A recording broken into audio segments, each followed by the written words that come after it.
विष्णु सुरभि के शर्म से लाल पड़ चुके चेहरे को एकटक देखते हुए उसे अपनी बाहों में लिए सीढ़ियां चढ़ने लगता है। विष्णु कमरे में आकर सुरभि को बिस्तर में नजाकत से लिटा देता है और उसके चेहरे पर नजरें जमा हुए खुद उसके ऊपर आ जाता है। विष्णु बारी बारी से सुरभि की आंखों को अपने लबों से चूमता है तो सुरभि अपनी आंखें बंद कर उस एहसास में खो जाती है। सुरभि के गालों में अपने होंठ घुमाते हुए विष्णु सुरभि के होंठों को अपनी कैद में कर लेता है। उन पंखुड़ी जैसे गुलाबी मुलायम होठों को विष्णु पूरे पैशन के साथ चूम रहा था। सुरभि अपनी हथेलियों को विष्णु के बालों से लेकर उसकी पीठ तक में चलाने लगती है। विष्णु सुरभि के होठों को लगातार चूमते हुए उसकी साड़ी के पल्लू को उसके सीने से हटाता है और फिर अपने होठ उसके गले में चलाते हुए ले जाता है। सुरभि गहरी सांस लेने लगती है। विष्णु की छुअन के एहसासों में वो बिल्कुल टूटने लगी थी। विष्णु सुरभि के पेट में अपनी उंगलियां घुमाते हुए अपने हाथ से उसकी साड़ी की प्लेट्स निकालकर उन्हें बिखेर देता है। तो एक पल की देरी किए बिना अपना शर्ट अपने बदन से अलग करता है और एक बार फिर सुरभि के होठों को चूमने लगता है। विष्णु के सख्त सीने की तपिश, उसकी गर्म सांसों और उसकी महक ने सुरभि को पूरी तरह से पिघला दिया था। विष्णु सुरभि के होठों से होते हुए उसके सीने और फिर उसके पेट में अपने होंठ रख नजाकत से उन्हें चूमता है। सुरभि बेड में बिछी चादर को अपनी मुट्ठियों में भर लेती है। सुरभि सिर उठती है। उसके मुंह से एक सुकून भरी आह निकल जाती है। अब सुरभि के लिए खुद को काबू रख पाना बहुत ही मुश्किल था। वो बस विष्णु के आगोश में समाने के लिए बेताब होती जा रही थी और इस बात का अंदाजा विष्णु को भी हो चुका था क्योंकि वो खुद भी अब अपने आप को एक पल के लिए भी नहीं रोक सकता था। आखिर वो पल भी आ गया जब विष्णु को अपने अंदर महसूस कर सुरभि की आंखों के कोनों से आंसू बह निकले। विष्णु सुरभि के आंसुओं को अपने लबों से पोंछता है और इतने प्यार से उसके माथे को चूमता है कि सुरभि अपना सारा दर्द भूल जाती है। यह सिलसिला अब आगे बढ़ चुका था। आज विष्णु और सुरभि के बीच कोई दीवार बाकी नहीं रह गई थी। दो जिस्म एक हो चुके थे। दोनों के दिल तो न जाने कब से एक दूसरे में धड़कने लगे थे, लेकिन असल में आज दोनों की आत्माएं भी एक हो गई थी। काफी देर तक दोनों एक दूसरे में खोए रहे, फिर दूसरे के बदन में डूबे हुए न जाने कितना वक्त निकल गया।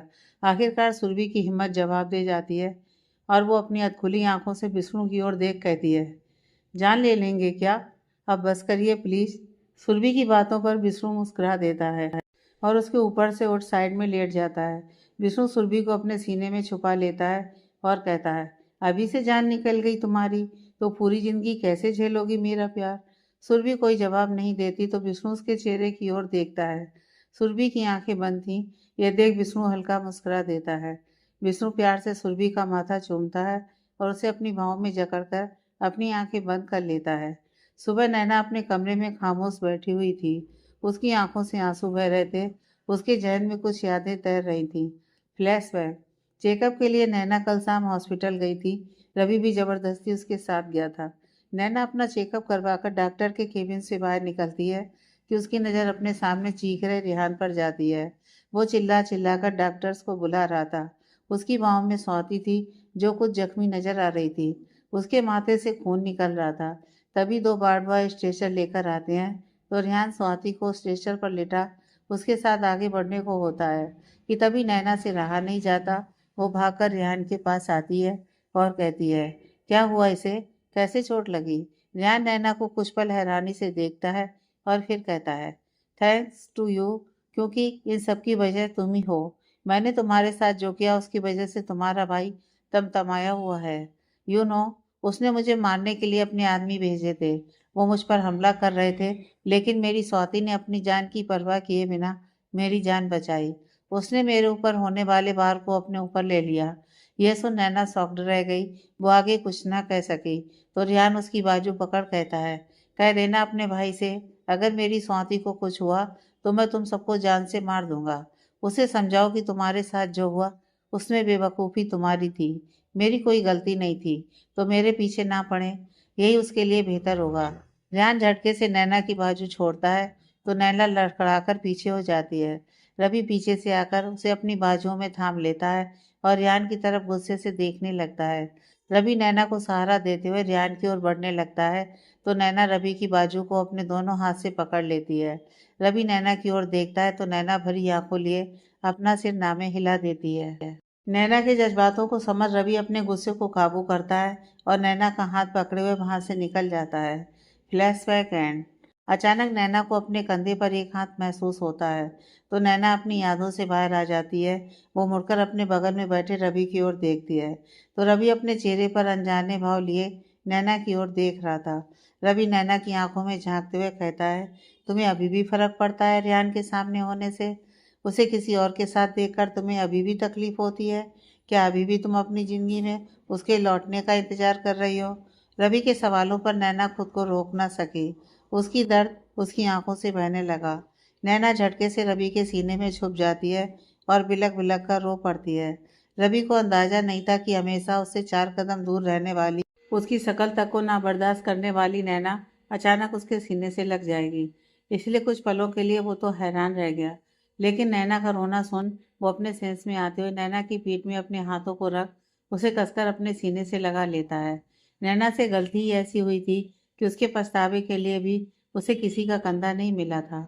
जब से सबको पता चला था कि नैना शादी से पहले प्रेग्नेंट है, तब से सबने उसकी तरफ सिर्फ बेरुखी दिखाई दी। लेकिन आज रवि का कंधा पाकर नैना अपने आंसुओं को थमने से नहीं रोक पा रही थी। वो काफ़ी देर तक रोती रही और रवि उसे अपने सीने में छुपाए हुए उसके दर्द के बह जाने का इंतजार करता रहा। नैना का रोना अब सिसकियों में बदल चुका था। वो रवि के सीने में सिसकते हुए कहती है, आई डोंट नो, मैं नहीं जानती कि उसे अपने सामने देख क्यों मैं भूल जाती हूँ कि उसने मेरे साथ क्या किया। पर मैं इस दिल को कैसे समझाऊं? इसने तो सच में उससे प्यार किया था। मेरा प्यार तो सच्चा था ना। हाँ, होती है मुझे तकलीफ जब मैं उसे किसी और के साथ देखती हूँ। मैं चाह कर भी अपनी लाइफ में आगे नहीं बढ़ पा रही। मैं क्या करूँ? मेरा इस दिल पर कोई जोर नहीं। रवि नैना को अपने सीने से उठा, अपनी हथेलियों से उसका आंसुओं से भीगा हुआ चेहरा साफ करता है और कहता है, खुद को थोड़ा वक्त दो। लाइफ में आगे बढ़ना इतना भी मुश्किल नहीं जितना तुम सोच रही हो। नैना रवि की ओर देख झल्लाहट के भाव लिए कहती है, हाँ, तुम्हें तो यही लगेगा कि यह सब कुछ इतना मुश्किल नहीं, लेकिन तुम ये सब इसलिए कह रहे हो क्योंकि तुम्हें मेरे दर्द का अंदाजा नहीं। तुमने कभी किसी से प्यार नहीं किया ना। तुम नहीं समझ सकते कि प्यार को खो देने का दर्द, उसे किसी और के साथ देखने का दर्द क्या होता है। अपनी तसल्ली अपने पास रखो। नैना की बात पर रवि बिल्कुल खामोश रह जाता है। उसकी आंखों में एक दर्द उभर आता है। आंखों में जैसे एक नमी सी छाने लगी थी जो नैना से भी छुप न सकी। वो रवि की आंखों में देख उसके जज्बातों को पढ़ने की कोशिश कर ही रही थी कि रवि अपनी नजरें फेर लेता है। रवि अपनी जगह पर खड़ा हो नैना से नजरें चुराते हुए कहता है, ध्यान रखना अपना, और तुम्हें आधे घंटे बाद एक दवाई भी लेनी है। उसे आज से ले लेना। मैं ऑफिस के लिए निकल रहा हूँ। इतना कर रवि वहां से निकल जाता है और नैना खामोश उसे जाते हुए देखती रह जाती है। सुबह सुबह सुरभि की नींद खुलती है तो उसे अपने शरीर में जकड़न सी महसूस होती है। वो अपनी आंखों को खोल देखती है तो खुद को विष्णु की बाहों में पाती है। विष्णु ने उसे अपने सीने में दबोच रखा था और मासूमियत से सो रहा था। उसके बाल पूरे माथे पर बिखरे हुए थे। उसके चेहरे की चमक सुरभि को अपनी नजरें हटाने नहीं दे रही थी। सुरभि प्यार से विष्णु को देखने लग जाती है। आज शायद पहली बार वो विष्णु को सुकून से सोते हुए देख रही थी। बल्कि वो तो विष्णु को सोते हुए कभी देख ही नहीं पाई थी, क्योंकि विष्णु हमेशा लेट नाइट घर आता था और मॉर्निंग में जल्दी उठ जिम और फिर ऑफिस के लिए निकल जाता था। सुरभि कुछ पलों तक ऐसे ही प्यार से विष्णु को निहारती रहती है, लेकिन फिर कुछ सोचते हुए आगे बढ़ विष्णु के लाल होठों पर हल्के से अपने होठ रख उन्हें हौले से छू लेती है और जल्दी से पीछे हो जाती है। वो नहीं चाहती थी कि विष्णु की नींद खुले। विष्णु को देखते हुए कल रात की यादें उसके जहन में घूमने लगती हैं। वो सब याद आते ही उसके पूरे बदन में एक गुदगुदाहट सी महसूस होने लगती है। कल रात उसके और विष्णु के खूबसूरत पलों को याद कर सुरभि के गाल लाल हो जाते हैं। वो खुद को काबू कर बिस्तर से उतरने लगती है कि तभी विष्णु उसकी कलाई पकड़ लेता है। सुरभि का दिल जोर से धड़क उठता है। विष्णु आंखें बंद किए हुए कहता है, शेर के मुंह में खून लगने के बाद शिकार इतनी आसानी से बच के नहीं जा सकता। इतना कर विष्णु सुरभि को अपनी ओर खींच लेता है। सुरभि उसके ऊपर आ जाती है। सुरभि की जुल्फें विष्णु के चेहरे पर बिछी हुई थी, जिन्हें विष्णु बड़े प्यार से किनारे कर उसके कान के पीछे लगाता है। विष्णु की छुअन ही काफी थी सुरभि को मदहोश कर देने के लिए। उसकी सांसें तेज होने लगी थी। विष्णु सुरभि की कमर में अपना हाथ लपेटते हुए कहता है, इतू छोटा सा किस करके कहाँ जा रही थी? मैंने तुम्हें सिखाया था ना कि किस कैसे करते हैं। लगता है तुम भूल गई हो। एक बार फिर सिखाना पड़ेगा। विष्णु सुरभि के होठों को अपने लबों के बीच कैद करने के लिए बढ़ता है तो सुरभि विष्णु के होठों पर अपनी हथेली रख उसे रोक देती है। विष्णु तीखी नजरों से सुरभि को देखता है तो सुरभि अपनी हथेली हटा कहती है, मैंने अभी तक ब्रश भी नहीं किया है। और आपने टाइम देखा है? 8 बज गए हैं। इस वक्त तो आप ऑफिस के लिए निकल जाते थे। विष्णु अपने ऊपर लेटी हुई सुरभि को झटके से नीचे पटकता है और खुद उसके ऊपर आ जाता है और उसके गालों पर अपने होंठ चलाते हुए कहता है, पहली बार तो सुकून की नींद मेरे हिस्से में आई है और अब इन बाहों से दूर कहीं नहीं जाना मुझे। इतना कर विष्णु सुरभि के होंठों को अपने लबों के बीच कैद कर जुनून के साथ उन्हें चूमने लगता है। सुरभि अपनी उंगलियां विष्णु के बालों में चलाने लगती है। कुछ पल के बाद विष्णु सुरभि के होंठों को आजाद कर देता है। सुरभि उसके कंधे पर हाथ रख उसे रोकते हुए कहती है, ये कोई वक्त है यह सब करने का? अभी मुझे फ्रेश होना है, मैं जा रही हूँ। सुरभि विष्णु को धक्का देकर खुद से दूर करती है और उठकर सीधा बाथरूम की ओर बढ़ जाती है। सुरभि गेट लॉक करने ही वाली होती है कि विष्णु गेट में हथेली टिका दरवाजा बंद होने से रोक देता है। यह देख सुरभि आंखें बड़ी करते हुए कहती है, क्या है? जाइए ना, मुझे रेडी होना है। सुरभि की बात को अनसुना कर विष्णु बाथरूम के अंदर आ जाता है। सुरभि कुछ कहने के लिए अपने होंठ खोलती है, तब तक उसके होंठ विष्णु के होंठों की गिरफ्त में थे। पी लूं तेरे नीले नीले नैनों से शबनम, पी ले तेरे गीले गीले होंठों की सरगम। विष्णु सुरभि को किस करते हुए उसे और खुद को शावर के नीचे खड़ा कर शावर ऑन कर देता है। पानी की ठंडी बूंदें दोनों के जिस्मों को भिगोने लगी थी, लेकिन इस पानी में भी शायद इतनी ताकत नहीं थी कि उन दोनों के बदन की आग को बुझा सके। विष्णु सुरभि के सिर के पीछे अपने हाथ को लगाए हुए उसे शिद्दत से चूम रहा था। कुछ पल के बाद विष्णु सुरभि के होंठों को छोड़ उसके गले को चूमने लगता है। विष्णु अब थोड़ा जुनूनी होता जा रहा था। वो सुरभि की गर्दन में बाइट करता है तो सुरभि सिर उठती है। ऊपर से गिर रही पानी की बूंदें जैसे किसी भड़की हुई आग को बुझाने की कोशिश कर रही थी, लेकिन उन बूंदों को भी कहाँ खबर थी कि वो उस आग को बुझा नहीं बल्कि और ज्यादा भड़का रही हैं। दोनों के बदन एक दूसरे में समाये हुए थे और विष्णु जुनून के साथ सुरभि को प्यार कर रहा था। सुरभि की मधुर आवाजें रूम के अंदर गूंज रही थी। काफी देर बाद जब विष्णु सुरभि को छोड़ता है तो सुरभि निढाल होकर विष्णु के सीने से चिपक जाती है। दोनों ही कुछ पल एक दूसरे से चिपके हुए खड़े रहते हैं और अपनी सांसों को काबू करने की कोशिश करते हैं। कुछ पल के बाद विष्णु सुरभि के चेहरे को देख कहता है, आर यू ओके? सुरभि एक गहरी सांस लेते हुए हाँ में अपना सिर हिला देती है। विष्णु शावर को बंद कर सुरभि को एक टॉवल से कवर करता है और खुद को दूसरी टॉवल से पोंछते हुए उसी टॉवल को अपनी कमर में लपेट लेता है। विष्णु सुरभि के करीब आकर उसे भाव में उठा लेता है और बाथरूम से बाहर आकर सीधा उसे बिस्तर पर लिटा देता है। विष्णु प्यार से सुरभि का माथा चूम कहता है, टेक सम रेस्ट। सुरभि कुछ नहीं कहती, वो काफी ज्यादा थकान महसूस कर रही थी, इसलिए अपनी आंखें बंद कर लेती है। विष्णु क्लोसेट से अपने कपड़े निकाल बाथरूम की ओर बढ़ जाता है। जल्दी विष्णु रेडी होकर कमरे में वापस आता है। वो एक नज़र सुरभि को देखता है जो आंखें बंद किए हुए चुपचाप लेटी हुई थी। विष्णु उसे देख हल्का मुस्कुरा देता है और जाकर आईने के सामने खड़ा हो जाता है। वो अपनी ब्रांडेड घड़ी अपनी कलाई में पहनता है और फिर अपने बालों में कंघी फिराने लगता है।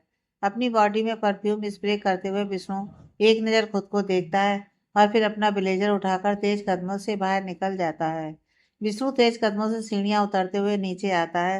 वो अपने कदम आगे बढ़ा ही रहा था कि नैना की आवाज उसके कदम रोक लेती है। भाई। विष्णु पलटकर नैना की ओर देखता है तो नैना अपने कदम बढ़ा विष्णु के पास आ जाती है और गंभीरता से कहती है, भाई क्या आपने रियान को मारने के लिए आदमी भेजे थे? नैना की बात पर विष्णु के हाव भाव बदल जाते हैं। वो अपनी बहुएं सिकोड़ते हुए कहता है, तुझे अभी भी इस बात की पड़ी है कि उसकी जिंदगी में क्या चल रहा है? नैना इमोशनल होते हुए कहती है, नहीं पड़ी है भाई, इसलिए तो कह रही हूँ कि जाने दें आप ये सब, उसे सजा देने की कोशिश ना करें क्योंकि वो सच कहता है। बेवकूफ़ मैं थी, गलत मैं थी, तभी वो मेरे साथ इतना सब कुछ कर सका। नैना की बात पर विष्णु अपनी हथेली उसके गाल पर रखकर कहता है, उसे अपने दिमाग से निकाल दे। और हाँ, उसने अपने भाई के साथ मिलकर जो कुछ भी किया है उसकी सजा तो उसे भुगतनी ही पड़ेगी। विष्णु की बात पर नैना कुछ नहीं कह पाती। विष्णु नैना की ओर देखते हुए कहता है, एक बात और नैना, जब किसी को हमारे पास्ट के बारे में, हमारे प्रेजेंट के बारे में, हमारी हर अच्छाई हर बुराई के बारे में मालूम हो और फिर भी वो इंसान हमें अपना रहा है, हमारे साथ खड़ा है, तो फिर वो इंसान बहुत अनमोल है, बहुत खास है। नैना असमंजस के भाव लिए विष्णु की ओर देखती है तो विष्णु अपनी बहुएं चढ़ाते हुए कहता है, मैं रवि की बात कर रहा हूँ। थिंक अबाउट इट, वरना पछताओगे। इतना कह विष्णु तेज कदमों से बाहर की तरफ चला जाता है। नैना खामोश खड़ी रह जाती है।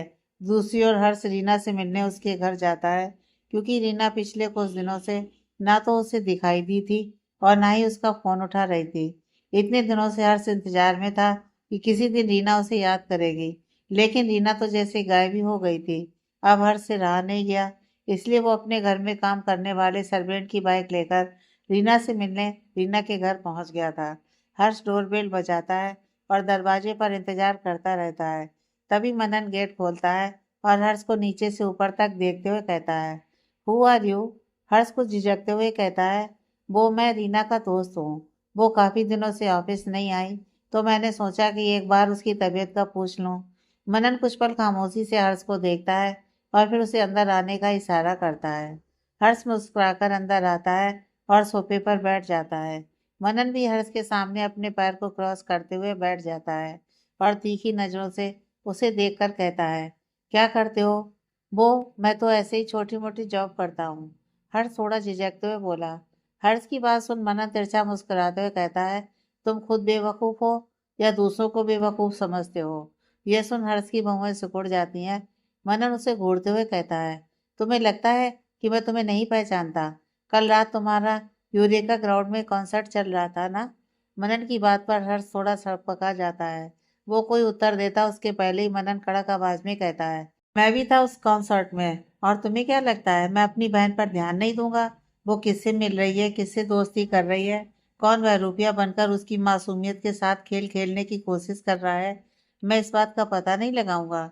हर सहज होकर कहता है, देखो मनन, मेरा ऐसा कोई इरादा नहीं था कि मैं रीना से अपनी पहचान छुपाऊं या उससे झूठ बोलूं। असल में वो हर्ष बोल ही रहा था कि मनन अपनी उंगली दिखाकर कहता है, तुम जैसों को अच्छे से जानता हूं मैं, अब मेरी बहन के आसपास भी भटके तो मुझसे बुरा कोई नहीं होगा। हर्ष अपनी आईब्रो चढ़ाते हुए कहता है, एक बार रीना से तो पूछ लो कि वो मुझसे दोस्ती रखना चाहती है या नहीं। तुम कौन होते हो उसकी लाइफ का डिसीजन लेने वाले? मनन तिरछा मुस्कुराकर कहता है, रीना को मैंने तुम्हारी सच्चाई बता दी है, इसलिए वो खुद तुमसे मिलना नहीं चाहती। अब बेहतर है कि चुपचाप निकल जाओ यहाँ से। मनन की बात पर हर्ष अपनी जगह पर खड़ा हो कहता है, मैं अपने बाप की नहीं सुनता तो तुम्हारी क्या सुनूंगा? बस मेरी एक आदत है कि मैं पहले से किसी पर वार नहीं करता, लेकिन मुझ पर कोई वार करे तो फिर मैं उसे छोड़ता नहीं। मेरे रास्ते में आने की कोशिश मत करना, वरना हर्ष सोलंकी क्या कर बैठेगा वो तुम सोच भी नहीं सकते। इतना कह हर्ष वहां से निकल जाता है। इधर विमान हॉस्पिटल जाता है। रियान वार्ड के बाहर खामोश बैठा था। विमान जाकर उसके पास बैठ कहता है, तू ठीक है? यह सुन रियान मुंह बना कहता है, कैसे भाई? उस विष्णु राय ने मुझ पर हमला करवाया। अगर स्वाति ने मेरे आगे आकर उस वार को अपने ऊपर ना लिया होता तो आज उसकी जगह मैं जिंदगी और मौत के बीच लड़ रहा होता। रियान की बात पर विमान कुछ नहीं कहता तो रियान इमोशनल हो कहता है, भाई प्लीज मेरी और स्वाति की शादी के लिए हाँ कर दीजिए। मैं आपसे बहुत प्यार करता हूँ। विष्णु राय को हराने के लिए आपकी खातिर मैंने नैना का यूज किया, पर मैं स्वाति से सच्चा प्यार करता हूँ भाई। वो मेरे लिए अपनी जान भी दे सकती है। सब कुछ आपके सामने है भाई। प्लीज हम दोनों की शादी करवा दो। प्लीज भाई। रिहान की बात सुन विमान मुस्कुराकर कहता है, ठीक है, मैं तैयारियां शुरू करवाता हूँ। स्वाति ठीक हो जाए फिर मैं धूमधाम से तेरी शादी करवाऊंगा। रिहान की बात पर रिहान खुशी से उसके गले लग जाता है और उसे थैंक यू कहता है। इधर विष्णु अपने ऑफिस के केबिन में बैठा हुआ था। उसकी नजरें हमेशा की तरह अपने लैपटॉप पर थीं। इतने में तेजा केबिन के अंदर एंटर करता है। उसके हाथ में कुछ पेपर्स थे, जिन्हें वो विष्णु के सामने रखता है और कहता है, सर काम हो गया है। विष्णु उन पेपर्स को उठाकर एक नज़र देखता है और तिरछी मुस्कान के साथ कहता है, वेरी गुड। विष्णु उन पेपर्स को तेजा की ओर बढ़ा कहता है, इन पेपर्स को उनकी सही जगह पर पहुंचा दो। दुश्मनों को धूल चटाने का वक्त बहुत नजदीक है। तेजा हमें अपना सिर हिला चुपचाप वहां से निकल जाता है। तेजा के जाते ही रवि अपने हाथ में अपना लैपटॉप लिए अंदर आता है और उसे विष्णु के सामने रख कहता है, सर प्रेजेंटेशन इज रेडी, एक बार आप चेक कर लें, देन हम इसे फाइनल करते हैं। विष्णु मुस्कुराकर कहता है, आई ट्रस्ट यू। तुम अपनी तरफ से जो भी करोगे वो बेस्ट ही होगा। तुम डन कर दो। रवि कुछ पल खामोश रहता है और फिर कहता है, सर रितिका आज ऑफिस आई थी। वो मेरे सामने गिड़गिड़ा रही थी कि उसे कहीं भी नौकरी नहीं मिल रही है। वो अपनी गलती की माफी मांग रही थी। और वापस जॉब में रखने के लिए भीख मांग रही थी। रवि की बात सुन विष्णु गंभीर हो कहता है, हम उस पर दोबारा टेस्ट नहीं कर सकते रवि। बंद से चीटर ऑलवेज ए चीटर। उसे यहाँ जॉब देने से इनकार कर दो और कह दो कि विष्णु राय को धोखा देने की ये बहुत छोटी सजा है। उसकी जान बख्शकर पहले ही उस पर दया कर चुका हूँ। अब और रहम की उम्मीद ना करे। विष्णु की बात सुन रवि हाँ में अपना सिर हिला वहां से निकल जाता है। BR house. दादी हॉल में बैठी हुई थी। उनके हाथ में उनकी माला थी। तभी निर्मला जी आकर उनके पास बैठ जाती हैं। निर्मला जी का मायूस चेहरा देख दादी कहती हैं, क्या हुआ निर्मला, उदास क्यों है? निर्मला जी आंख में आंसू लिए कहती हैं, 7 साल पहले आज ही का वो दिन था माँ, जब विष्णु के पापा हमेशा के लिए हमसे दूर हो गए थे। कहने को तो 7 साल से भी ज्यादा का वक्त बीत गया, लेकिन मेरा वक्त आज भी वहीं ठहरा हुआ है। निर्मला जी की बात पर दादी भी दुखी हो जाती हैं और एक गहरी सांस लेते हुए कहती हैं, उस बुरे वक्त को भुला तो हम में से कोई भी नहीं सकता, लेकिन खुशी इस बात की है कि देर से ही सही, लेकिन हमारे विष्णु की जिंदगी में खुशियां वापस लौटी हैं। दादी की बात पर निर्मला जी मुस्कुराकर कहती हैं, आप सही कह रही हैं माँ। कल हर्ष मुझे बता रहा था कि सुरभि और विष्णु ने इस रिश्ते को दिल से अपना लिया है। दोनों एक दूसरे से प्यार करने लगे हैं। मुझे तो यकीन नहीं होता कि खुद को पत्थर बना लेने वाले विष्णु को कोई लड़की पिघला सकती है। विष्णु ने तो अपने दिल के दरवाजे बंद कर लिए थे, किसी भी लड़की को अपने आसपास नहीं भटकने देता था। और हम भी तो यही चाहते थे कि विष्णु अब किसी लड़की को इस घर में और अपनी जिंदगी में लेकर ही ना आए, क्योंकि एक बार जो भुगत चुके हैं वो दोबारा सहने की हिम्मत नहीं थी। निर्मला जी की बात पर दादी सुकून भरी सांस ले कहती हैं, भगवान के घर देर है अंधेर नहीं। आखिरकार उन्होंने सुरभि को भेजा है हमारी और हमारे विष्णु की जिंदगी में रंग भरने के लिए। तभी निर्मला जी की नज़र अपने सामने पड़ती है, जहाँ सुरभि खामोश खड़ी उन दोनों की बातें सुन रही थी। सुरभि को देख दादी और निर्मला जी एक दूसरे का मुंह ताकने लगती हैं। सुरभि उनके पास आकर बैठ जाती है। निर्मला जी बात को बदलते हुए कहती हैं, बेटा तू कब आई? हम तो बस। वो निर्मला जी को परेशान देख सुरभि बोल पड़ती है, मुझे सच्चाई मालूम है आंटी, आपको मुझसे बातें छुपाने की जरूरत नहीं है। इस परिवार के साथ जो भी हुआ वो सब मुझे पता है, और इस समय मैं इस परिवार के साथ हूँ, क्योंकि ये परिवार अब मेरा है। सुरभि की बात पर दादी और निर्मला जी दोनों के होंठ खिल जाते हैं। निर्मला जी सुरभि के सिर पर हाथ फेर कर कहती हैं, बस एक काम और कर दे। सुरभि सवालिया निगाहों से निर्मला जी की ओर देखने लग जाती है, तो निर्मला जी मुस्कुराकर कहती हैं, माँ बोला कर मुझे। निर्मला जी की बात सुन सुरभि हाँ में सिर हिला मुस्कुरा देती है। निर्मला जी दादी की ओर देख कहती हैं, माँ क्यों ना हम लोग मंदिर चलें?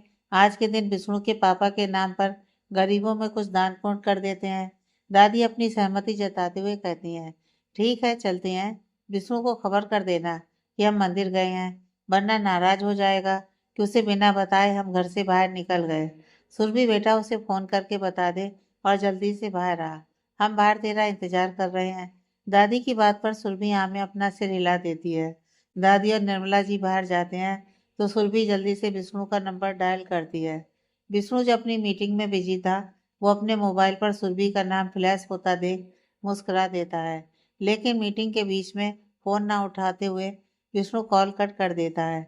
यह देख सुरभि का मुंह बन जाता है। वो दोबारा कॉल ट्राई करती है। दोबारा सुरभि का कॉल आ रहा है। ये देख विष्णु एक गहरी सांस लेकर सबकी ओर देख कहता है, excuse me guys, it's urgent. Vishnu तेज कदमों से मीटिंग रूम से बाहर निकल जाता है। सारे एम्प्लॉय एक दूसरे का मुंह ताकते रह जाते हैं, क्योंकि उन्हें अच्छे से पता था कि काम के बीच में विष्णु कभी कोई डिस्टरबेंस बर्दाश्त नहीं करता। और आज खुद एक फोन कॉल की वजह से वो मीटिंग छोड़कर चला गया। विष्णु अपने केबिन में आता है और अपना फोन कान पे लगाते हुए कहता है, लगता है बहुत मिस कर रही हो मुझे। विष्णु की बात सुन सुरभि मुंह टेढ़ा कर कहती है, पहले ये बताइए कि आप मेरा फोन क्यों नहीं उठा रहे थे? विष्णु मुस्कुराते हुए कहता है, क्या करूं, एक बहुत ही हसीन लड़की के साथ था तो उसने फोन उठाने का वक्त ही नहीं दिया। विष्णु की बात पर सुरभि चिढ़ते हुए कहती है, तो ठीक है जाइए अपने उस हसीना के पास। इतना क्या सुरभि कॉल कट कर देती है। विष्णु जल्दी से कॉल बैक करता है। फोन उठाते ही सुरभि बरस पड़ती है, मैं यहाँ मरी नहीं जा रही हूँ आपसे बात करने के लिए। मैं दादी और माँ तीनों मंदिर जा रही हैं, ये खबर आपको दे दूँ, ऐसा दादी ने कहा, इसलिए कॉल किया मैंने आपको। सुरभि को नाराज महसूस कर विष्णु प्यार से कहता है, अच्छा बाबा सॉरी, मैं मजाक कर रहा था। एक्चुअली एक इम्पोर्टेंट मीटिंग में बिजी था, इसलिए तुम्हारा कॉल नहीं उठा सका। बट तुमने दोबारा कॉल किया तो मुझे मीटिंग छोड़कर आना पड़ा तुमसे बात करने। और मेरी हसीना तो तुम हो ना। मैं किसी और के पास जाने का तो सपने में भी सोच नहीं सकता। विष्णु की बात पर सुरभि के होंठ खिल जाते हैं। ठीक है, आप अपना काम करिए, हम लोग मंदिर जा रहे हैं। तभी विष्णु हड़बड़ाते हुए कहता है, लिसन सुरभि, कार्ड्स को साथ लेकर जाना, और कुछ भी प्रॉब्लम महसूस हो तो मुझे तुरंत कॉल करना। सुरभि मासूमियत से कहती है, ठीक है पतिदेव। विष्णु शरारती अंदाज में कहता है, रात को मिलता हूँ तुमसे, खुद को मजबूत करके रखना। विष्णु की बात पर सुरभि शर्माते हुए बाय कहती है और जल्दी से कॉल कट कर देती है। विष्णु के होंठों पर भी एक सुकून भरी मुस्कुराहट छा जाती है। मंदिर में पूजा पाठ दान दक्षिणा सब खत्म करने के बाद दादी निर्मला जी और सुरभि भगवान का आशीर्वाद ले वहां से निकलने वाली होती हैं। तभी दादी और निर्मला जी के पास मंदिर में हमेशा मिलने वाली कुछ औरतें आती हैं, क्योंकि दादी और निर्मला जी अक्सर इस मंदिर में आती जाती रहती थी। इसलिए कुछ औरतों से उनकी अच्छी खासी जान पहचान हो गई थी। हाथ में पूजा की थाल लिए औरतें निर्मला जी के साथ सुरभि को देख कहती हैं, निर्मला जी, ये नई मेहमान कौन है आपके साथ? निर्मला जी मुस्कुराकर कहती हैं, बहू है मेरी, विष्णु की पत्नी। सुरभि हाथ जोड़कर सबको नमस्ते कहती है। तभी एक औरत दूसरी औरत से कहती है, अरे मैं तो देखते ही पहचान गई थी, कुछ दिन पहले न्यूज़पेपर में आई थी इन दोनों की फोटो। तभी एक आवाज उन सबके बीच में गूंजती है, लेकिन इनकी असली पहचान नहीं जानती शायद आप लोग।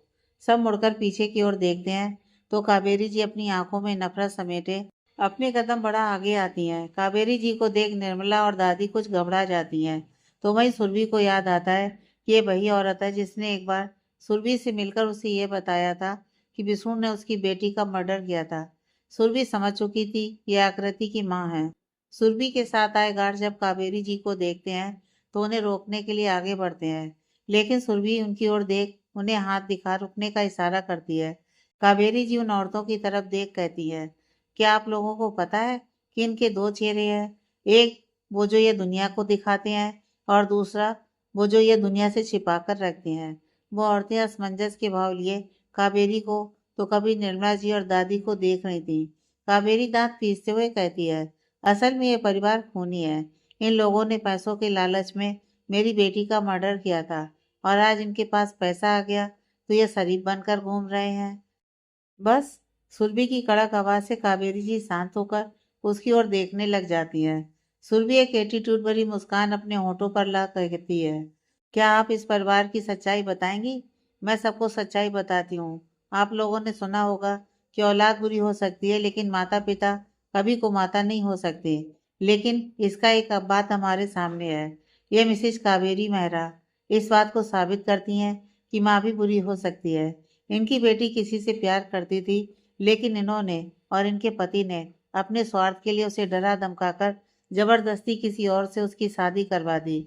और जब उसने अपनी जान ले ली तो ये उसका इल्जाम उन मासूम लोगों पर लगा रहे हैं जिन्होंने कुछ किया ही नहीं।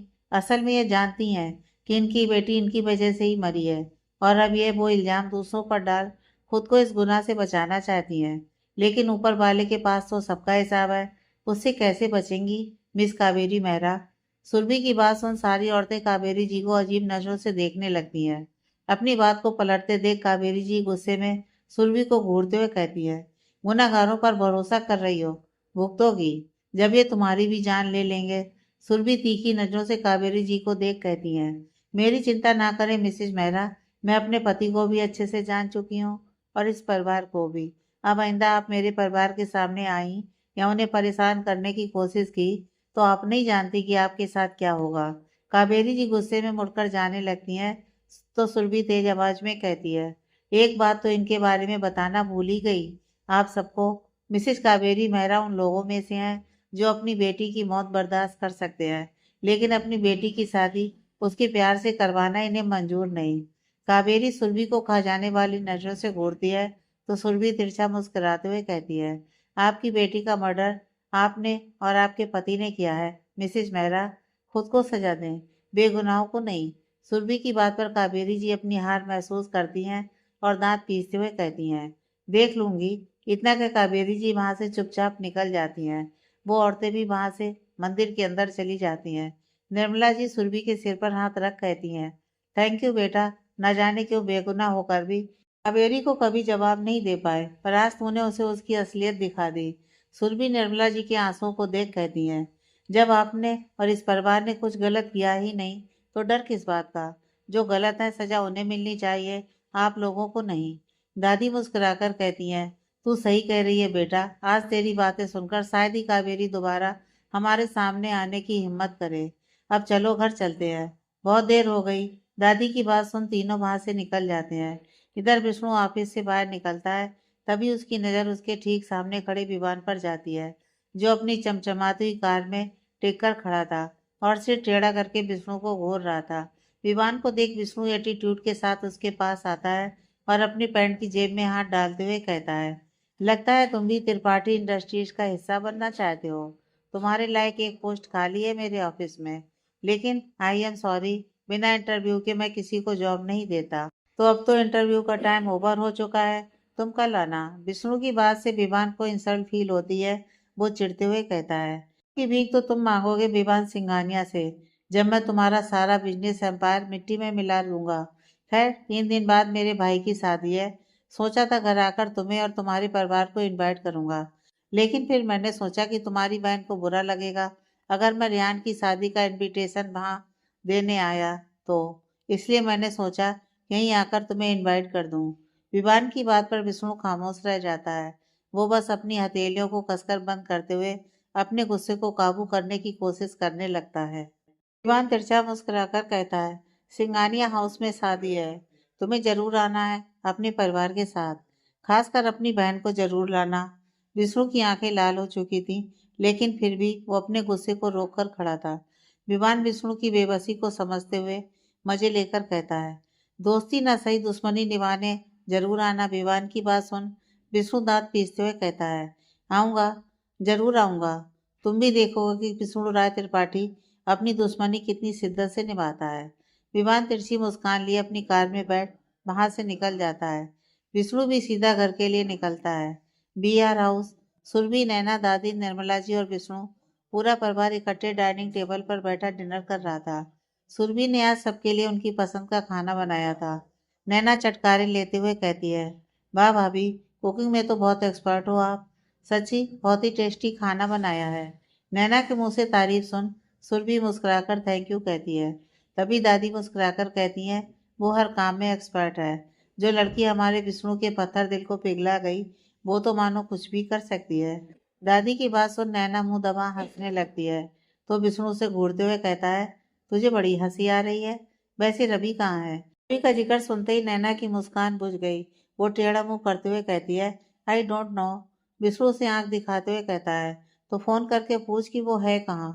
वो मेरे तुरंत बाद ही ऑफिस से निकल गया था, तो अभी तक आया क्यों नहीं? विष्णु की बात सुन नैना कोई जवाब दिए बिना उठकर अपने कमरे की ओर चली जाती है। विष्णु एक गहरी सांस लेते हुए दादी की ओर देख कहता है, इसे कब समझ आएगी दादी, आज भी अपनी उसी गलती को लिए जी रही है। किस्मत से इतना अच्छा पार्टनर मिला है इसे, जो इसकी गलतियां जानने के बावजूद इसे अपना रहा है, लेकिन हर वक्त बस उसकी बेइज्जती करती रहती है। मुझे डर है कि अपने इस एटीट्यूड में कहीं अपना कोई बड़ा नुकसान ना कर ले। विष्णु की बात पर दादी और निर्मला जी भी चिंतित हुए, एक दूसरे को देखती हैं। दादी अपनी सहमति जता कहती हैं, वक्त के साथ शायद उसे अकल आ जाए, और हम कर भी क्या सकते हैं। विष्णु कुछ कहे बिना उठकर अपने कमरे की ओर चला जाता है। सुरभि उठकर दादी की दवाई उन्हें देती है और फिर अपने कमरे की ओर बढ़ जाती है। सुरभि जैसे ही कमरे के अंदर कदम रखती है, विष्णु से अपनी ओर खींचकर अपनी बाहों के बीच जकड़ लेता है। सुरभि आंखें बड़ी करती हुई कहती है, आपने तो डरा ही दिया था मुझे, ये क्या हरकत है? विष्णु सुरभि को झटके से दीवार में चिपका देता है और उसके इतने नजदीक आ जाता है कि दोनों के बदन के बीच से हवा भी अपना रास्ता ढूंढ ना सके। सुरभि विष्णु की आंखों में देखने लग जाती है, तो विष्णु भी उसे निहारते हुए कहता है, आज से पहले कभी इतनी जल्दी घर नहीं आया। तुम्हारा प्यार मेरे लिए वो दवा है जो बरसों की थकान को एक पल में मिटा देती है। इतने सालों से मैं पत्थर बने हुए थक गया था, अब जाकर आराम मिला है, वो भी तुम्हारी बाहों में। कभी मुझसे दूर ना होना, वरना मैं नहीं जानता कि कैसे खुद को संभाल पाऊंगा। सुरभि देखती है कि विष्णु की आंखों में कुछ नमी सी है। यह महसूस करते ही सुरभि विष्णु के गले में अपनी बाहें डालते हुए उसके सीने से लग जाती है और कहती है, कभी भी नहीं, मैं आपसे कभी दूर नहीं जाऊंगी। आप नहीं जानते कि आपका प्यार मेरे लिए कितना अनमोल है। इसके बिना तो मैं भी नहीं जी सकती। विष्णु हल्के से अपने होंठ सुरभि के गले में घुमाता है, तो सुरभि आंखें बंद कर उस एहसास को फील करने लगती है। विष्णु अपने गाल सुरभि के गालों पर रब करता है, तो सुरभि अचानक विष्णु को धक्का दे पीछे करती है और अपने गाल को मलते हुए कहती है, दाढ़ी चुभ रही है आपकी। यह सुन विष्णु अपनी एक आईब्रो उठाकर कहता है, अच्छा, कल तो नहीं चुभ रही थी। मैंने तो इन होठों से तुम्हारे बदन का हर कोना छू लिया था। तब तो तुमने नहीं कहा कि दाढ़ी चुभ रही है। विष्णु की बात पर सुरभि मुंह बनाए हुए जाकर बिस्तर पर बैठ जाती है और कहती है, हाँ, लेकिन आज चुभ रही है। विष्णु भी आकर सुरभि के बगल में बैठ जाता है और कहता है, तो चुभ रही है तो थोड़ी सहन कर लो, या फिर मुझे तड़पाने का इरादा है। आई वॉर्न यू, अगर तुमने मुझे रोकने की कोशिश की तो मैं जबरदस्ती करने में भी हिचकिचाऊंगा नहीं। सुरभि आंखें बड़ी करते हुए कहती है, आप मेरे साथ जबरदस्ती करेंगे? विष्णु मासूमियत से हाँ में सिर हिला देता है, तो सुरभि अपना थूक बड़ी मुश्किल से अंदर करते हुए कहती है, पर यह तो गलत है। हमेशा आपके मन की थोड़ी होगी, मुझे हक है मना करने का। विष्णु सुरभि की ओर अपने होंठ बढ़ाते हुए कहता है, तो कुछ रिश्वत ले लो हाँ करने के बदले। बोलो क्या चाहिए, लेकिन फिर मुझे चाहिए वो तुम्हें देना होगा। विष्णु की बात पर सुरभि कुछ सोचते हुए मुस्कुराकर कहती है, मुझे 2 दिन के लिए अपने घर जाना है। सुरभि की बात पर विष्णु की भौहें आपस में जुड़ जाती हैं। वो सुरभि से अपना चेहरा दूर कर उसे अजीब तरह से देखते हुए कहता है, क्या कहा तुमने? सुरभि दांत दिखाते हुए कहती है, पापा का फोन आया था। वो चाहते हैं कि काफी दिन हो गए तो मैं 1-2 दिन के लिए उनके पास रहने आ जाऊं। मैंने दादी और माँ दोनों से बात कर ली है, उन्हें कोई एतराज नहीं है। विष्णु आंख दिखाते हुए कहता है, पर मुझे ऐतराज है। विष्णु अपना सिर नामे हिलाते हुए कहता है, नहीं, यह नहीं हो पाएगा, बहुत मुश्किल है। मैं तुम्हारी यह बात नहीं मान पाऊंगा। तुम कहोगी तो मैं तुम्हें हाथ भी नहीं लगाऊंगा, लेकिन अगर उसके बदले में तुम मुझसे दूर जाना चाहती हो तो यह मुझे मंजूर नहीं है। सुरभि विष्णु को इतना पजेसिव होता देख झटके से उसके सीने से लग जाती है और प्यार से कहती है, मैं आपसे दूर थोड़ी जा रही हूँ, बस 2 दिन की बात है। वो मेरे माँ बाप है, उनका भी तो हक है ना मुझ पर। यह सुन विष्णु मुंह बनाते हुए कहता है, पूरे 23 साल अपने माँ बाप के साथ ही तो रही हो, और मेरे साथ रहते हुए 23 दिन भी नहीं हुए कि जाने की बातें करने लगी। सुरभि हल्का मुस्कुराकर विष्णु के रूठे हुए चेहरे को देखती है और फिर उसके गाल में अपने मुलायम होंठ रख देती है। विष्णु आंख दिखाते हुए कहता है, पिघलाने की कोशिश मत करो। कह दिया ना, नहीं जाओगी मतलब नहीं जाओगी। विष्णु की बात को अनसुना कर सुरभि अचानक से अपने होंठ विष्णु के होंठ में रख देती है और उसके होंठों को अपने मुलायम होंठों के बीच कैद कर जुनून के साथ उन्हें चूमने लगती है। सुरभि की इस हरकत पर विष्णु तो जैसे सब कुछ भूल गया। उसका जोश उसके गुस्से पर हावी पड़ गया। विष्णु सुरभि की कमर के हिस्से को पकड़ उसे झटके से अपनी गोद में बिठा लेता है और उसके मखमली बदन को अपनी मुट्ठियों में भर मसलने लगता है। सुरभि लगातार विष्णु के होठों को चूम रही थी और विष्णु सुरभि के मुलायम बदन से खेल रहा था। सुरभि विष्णु के होठों को आजाद कर उसकी शर्ट के बटन खोलने लगती है और उसकी शर्ट को उसके बदन से अलग कर देती है। इतने में विष्णु सुरभि को झटके से बिस्तर पर पटक देता है और उसकी साड़ी को उसके बदन से खींचकर अलग कर देता है। विष्णु सुरभि के ऊपर आते हुए अपने हाथ की एक उंगली उसके माथे पर रख नीचे सरकाने लगता है। जैसे जैसे विष्णु की उंगली सुरभि के बदन में सरकती जा रही थी, वैसे वैसे सुरभि की सांसें तेज होती जा रही थी। विष्णु की उंगली सुरभि के माथे, नाक, उसके होंठ और ठुड्डी के नीचे उतरकर गले और फिर सीने तक आ पहुंचती है, लेकिन विष्णु खुद को रोकता नहीं। वो अपनी उंगली को सुरभि के सीने से नीचे सरकाते हुए उसके पेट को सहलाने लगता है। सुरभि का पेट विष्णु की उस नजाकत भरी छुअन से कांपने लगता है। उसका पूरा बदन सिहर उठता है। विष्णु अपनी उंगली को पेट के नीचे सरकाने लगता है तो सुरभि बेचैन हो उठती है और वो झटके से विष्णु की उंगली अपनी मुट्ठी में कैद कर उसे रोक लेती है। सुरभि अपनी उखड़ी हुई सांसों को काबू कर आए भरती हुई कहती है, नो प्लीज। विष्णु अपनी नसीली आंखों से सुरभि के मखमली बदन को तराशते हुए कहता है, don't stop me wifey. Vishnu Surabhi की मुट्ठी से अपनी उंगली को आजाद कर उसे फिर से सुरभि के बदन पे चलाने लगता है। विष्णु बिल्कुल भी रुकने के मूड में नहीं था। वो लगातार सुरभि को बेचैन किए जा रहा था। सुरभि की आवाजें विष्णु को अपने कंट्रोल खोने पर मजबूर कर रही थी। सुरभि अपनी दोनों बाहें उसकी पीठ पर कसकर लपेट लेती है और खुद को पूरी तरह से विष्णु के हवाले कर देती है। दोनों एक दूसरे में उलझे हुए थे और ऐसे उलझे हुए थे कि चाह कर भी एक दूसरे से अलग नहीं होना चाहते थे। ये बदन की प्यास थी या प्यार का नशा, जो पूरी रात ही एक दूसरे के आगोश में बीत गई। सुबह की रोशनी सुरभि के थके हुए शरीर पर पड़ती है तो सुरभि कसमसाते हुए अपनी आंखें खोलती है। उसकी नज़र अपनी बगल में जाती है जहाँ विष्णु नहीं था। ये देख सुरभि घड़ी की ओर देखती है। सुबह के 9 बज रहे थे। सुरभि अपना माथा पकड़ लेती है और मुंह बनाते हुए कहती है, डेविड राय तो ऑफिस के लिए निकल गए होंगे। मैंने तो सोचा था कि सुबह एक बार फिर से बात कर लूंगी घर जाने के बारे में। अब क्या करूं? सुरभि उदास होकर अपने बदन पर टॉवल लपेटे हुए बाथरूम की ओर बढ़ जाती है। कुछ ही देर में वो फ्रेश होकर कमरे में आती है। उसने बेबी पिंक कलर का सुंदर सा अनारकली सूट पहना हुआ था। सुरभि आईने के सामने खड़े हो एक छोटी सी बिंदी अपने माथे पर लगाती है। उसके बाद सिंदूर की डिब्बी उठा अपनी मांग में थोड़ा सा सिंदूर लगाती है। इसके साथ ही उसके होंठ विष्णु को याद कर गुलाब की तरह खिल जाते हैं। अपने बालों पर कंघी फिराते हुए अचानक सुरभि की नज़र शायद टेबल पर रखे एक लाल गुलाब पर जाती है। उस गुलाब को देख सुरभि उसके पास उसे अपने हाथ में उठा लेती है और एक गहरी सांस लेकर उसकी खुशबू को महसूस करती है। गुलाब के ठीक नीचे एक लेटर रखा हुआ था। सुरभि गुलाब को साइड में रख उस लेटर को अपने हाथ में लेती है और बड़े गौर से पढ़ने लगती है। मॉर्निंग लड्डू, सॉरी तुमसे मिले बिना ऑफिस आ गया, लेकिन तुम इतने सुकून से सो रही थी कि तुम्हें जगाने का मन नहीं किया। जानता हूँ तुम यही सोच रही होगी कि मैंने तो तुम्हें तुम्हारे घर जाने से मना कर दिया था, फिर कैसे तुम वहाँ जा सकती हो। लेकिन मैं तुम्हारे इमोशन समझता हूँ। तुम जा सकती हो, पर याद रखना 2 दिन मतलब 2 दिन, उससे ज़्यादा 1 सेकंड भी नहीं। ये पढ़ते सुरभि के होंठों पर एक लंबी मुस्कान आ जाती है। लेकिन अभी कुछ लाइनें और बची थी जिन पर सुरभि दोबारा अपनी नज़रें जमा लेती है। अब तुम ये भी सोच रही होगी कि डेविड राय कितना पजेसिव है। सो आई डोंट केयर, तुम्हें जो सोचना है सोचो, पर मैं तुमसे दूर नहीं रह सकता। Love you my girl. Surabhi उस लेटर को पढ़ते हुए मुस्कुरा देती है और उसे चूमते हुए कहती है, लव यू टू डेविड राय। रीना जिस ऑफिस में काम करती थी उसके बाहर काफ़ी देर से हर्ष खड़ा था। वो अपनी कार में बैठा ऑफिस के दरवाजे पर नजरें टिकाए था। कुछ देर बाद रीना बाहर निकलती है। उसने साधारण सा सलवार सूट पहना हुआ था और अपने लंबे बालों की एक चोटी गुथी हुई थी। उसके कंधे में उसका पर्स टंगा हुआ था। इस चकाचौंध और दिखावे की दुनिया में जब नज़रों को कोई सुकून देने वाली चीज़ दिख जाए तो नज़रें उसे पसंद करे बिना नहीं रह पाती। यही हाल था हर्ष का।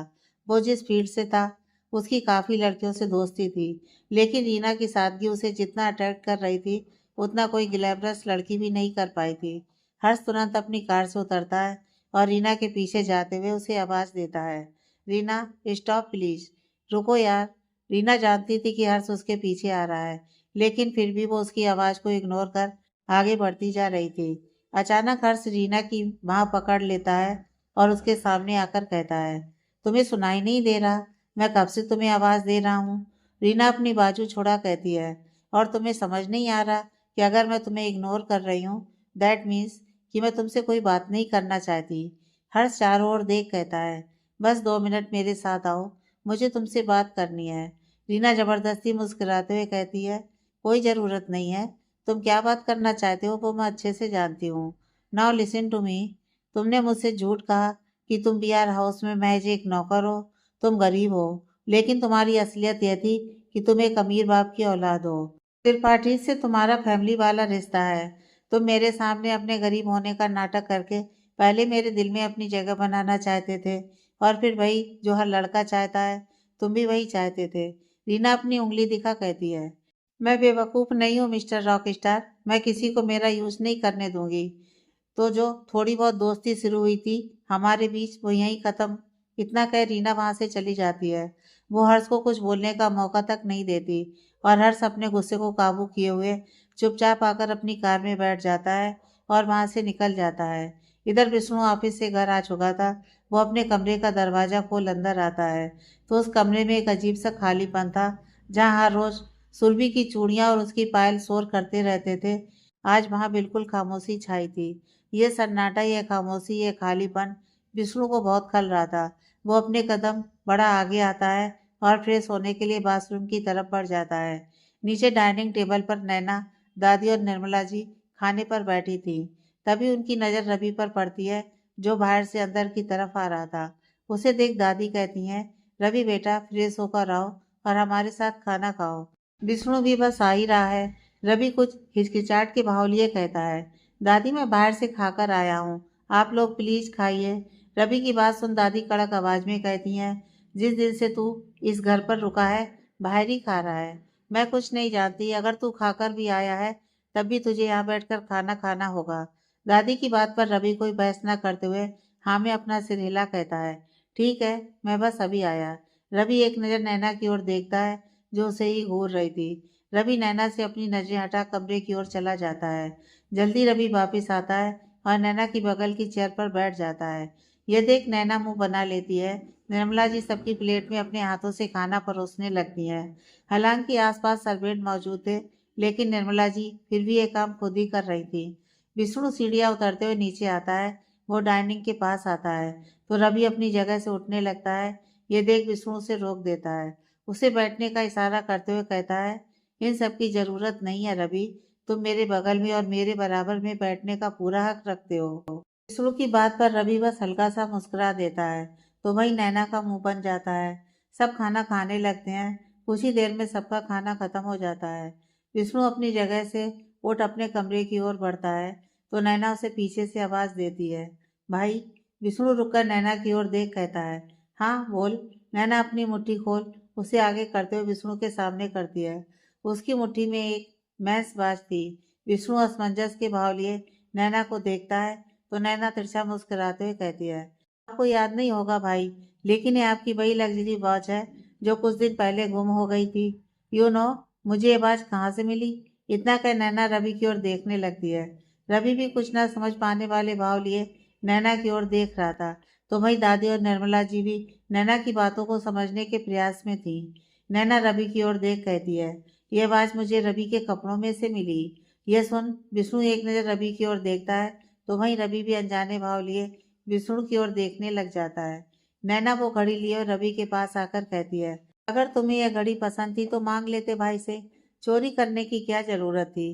तुम जानते भी हो पूरे 3 लाख की वॉच है ये, और ये स्टोन जो इसमें लगे हुए हैं वो प्योर डायमंड है। जानती हूँ इतनी लग्जरी वॉच देख तुम्हारा मन डोल गया होगा, लेकिन तुम्हें चोरी नहीं करनी चाहिए थी।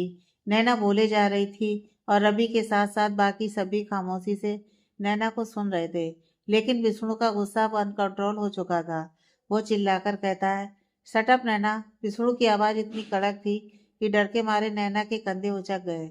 वो घबराई नजरों से विष्णु के गुस्से भरे चेहरे को देखने लग जाती है।